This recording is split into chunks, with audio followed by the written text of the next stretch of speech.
Hey guys, welcome into In the Alley. My name is Cody. Glad you guys are here this morning, where we're going to be previewing the Quad City Steamwheelers at the Frisco Fighters. It's the standalone game on a Saturday night. So, without further ado, pop that up and we'll get into it. 7:05 kickoff, as always, YouTube and Caffeine TV, live from the Comerica Center in Frisco, Texas. The 1-1 Steamwheelers travel to the Fighters, who are 2-0. Now, when you look at the statistics here, we'll start with Frisco really quick.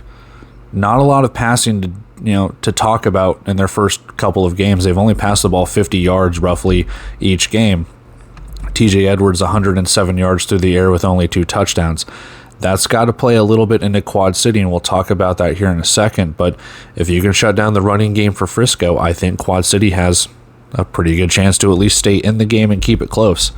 Edwards is also your leading rusher, 118 yards and 7 rushing touchdowns. Spencer Tiers, 50 receptions, 1 touchdown.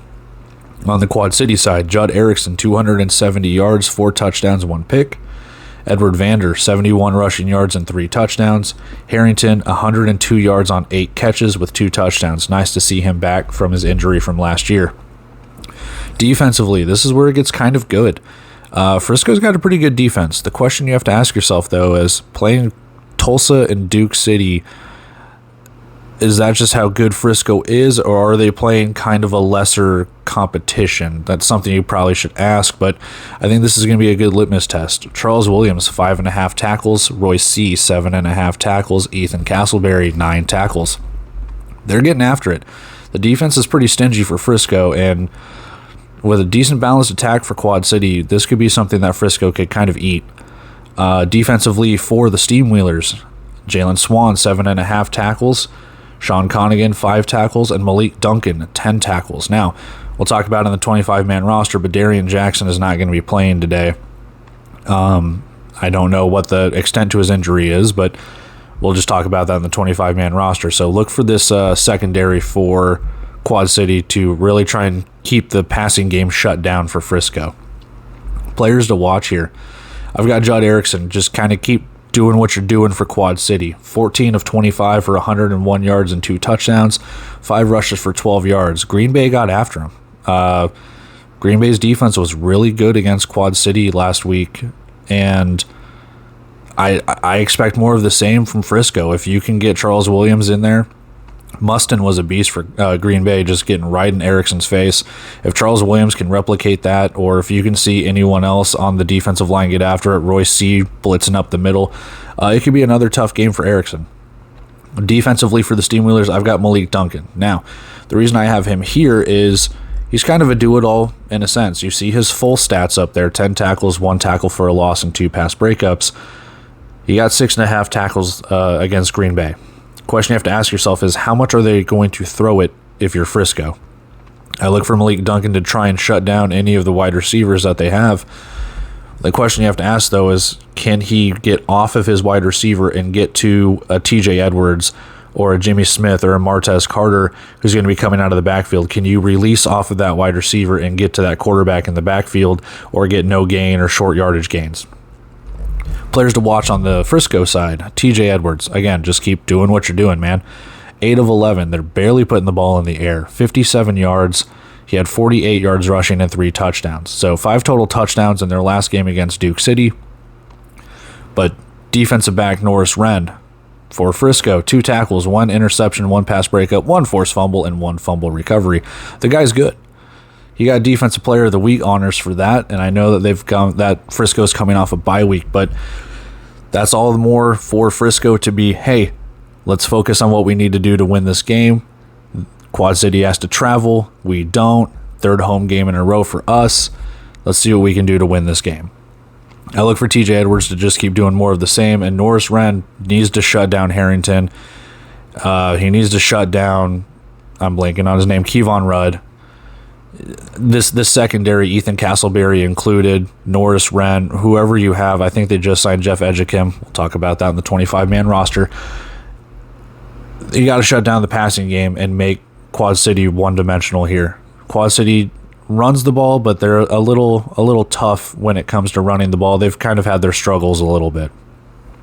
Series history, 3-1 in favor of Frisco. Quad City's only win was against Frisco to go to the IFL National Championship game.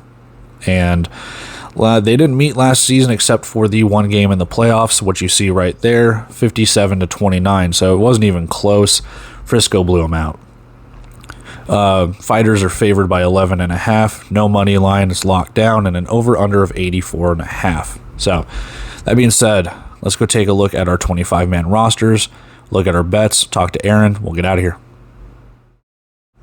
All right, 25-man rosters popping up here, and as always, these are just the 21 starters and bench players from the previous game. So a lot of stuff has happened in the last kind of 2 weeks for Frisco.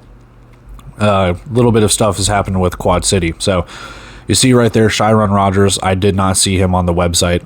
I don't know if he's been released, injured, as usual. We don't know. Darian Jackson clearly is out. They said it in their team preview on Quad City's website. He's not going to play. That being said, though, they have signed DeMonte Ruth there at the bottom, and they still have Olajuwon Smith. But in my personal opinion, I'm looking for probably DJ Morgan. He played a little bit in the game against Green Bay. I think DJ Morgan is probably going to slide in there as your fourth defensive back to take Darian Jackson's spot. He's been in the system for a week, kind of knows what he's doing, veteran to the game.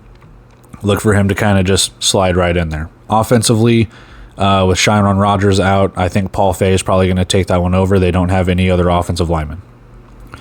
Defensive, or on the Frisco side, defensively, they released Jalon Owens. They did pick up Jeff Edgecombe, as I referenced previously, who was with San Antonio. He's been with Vegas. He's been all over the place in the Indoor Football League. I probably look for him to take over that spot in the defensive backside. Moving on. I'm immature. I'm sorry. Moving on to the offensive side, I don't really see any changes. I did see in Frisco's preview that I believe that they are going to give Martez Carter either the start or some playing time. They said that he is a player to watch. So I look for Martez Carter to probably slot in for Jimmy Smith. I don't know if Jimmy Smith is hurt or if they're just going to give him another week to kind of recuperate. So there's your 25-man rosters. Let's go take a look at our bets, and we'll go talk to Aaron. All right, best bet here, under 84.5. That's not to say these two teams can't put up points, and Lord knows I lost my bet last night because of teams that don't have a defense. But 84.5 is still a lot of points for both these teams. I think they can get towards that range. However, just the running clock, the running ability of Frisco, Quad City can run the ball a little bit with Vander and Erickson. I just think that's not going to be low scoring, but I imagine this game somewhere probably in the mid-30s, maybe high 30s. You're still not reaching that 80-point threshold, or maybe you're getting close to about like 75 or something like that. But I think under 84.5 is a good bet here. I just figure a lot of running game. Frisco doesn't really put the ball in the air a lot. Unless somehow we get a San Antonio Vegas 2.0 right here, I'm taking the under.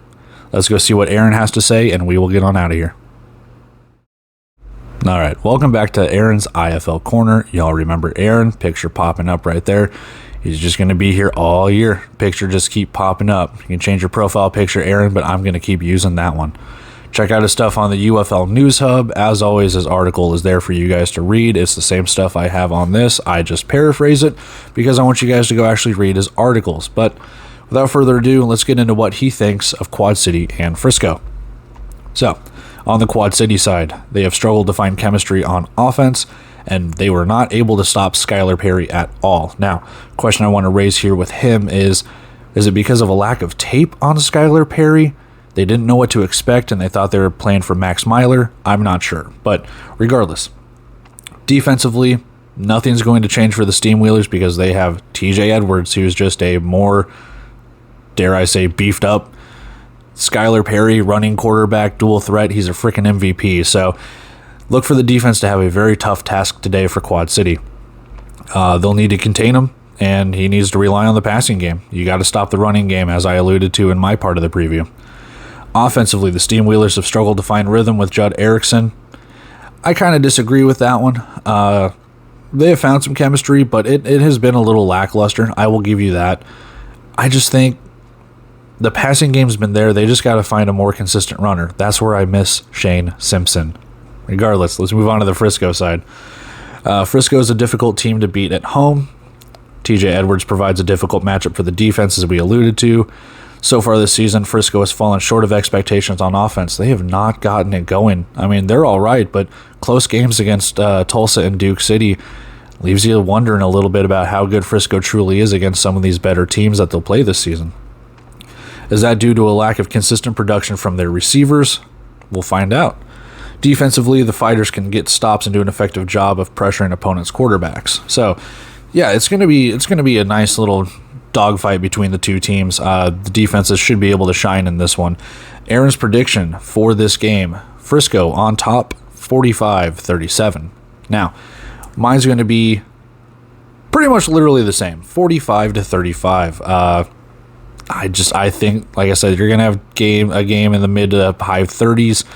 You're going to score points, but ultimately Frisco comes out on top. I don't think they hit the over. That's really it. I think Frisco still wins this game. Quad City's going to be searching for some answers, and Frisco goes on the road after a 3-0 start. But that's it for our Saturday night preview between Quad City and Frisco. Appreciate everyone doing what you do to watch the videos. Typical stuff, like, comment, subscribe. I don't really know how to end videos half the time, so that's pretty much it. That's where I'm at. So that being said, guys, have a fun day. We'll look forward to the single game tonight, and we got 3 on Sunday. With that being said, I'm taking off here. See ya.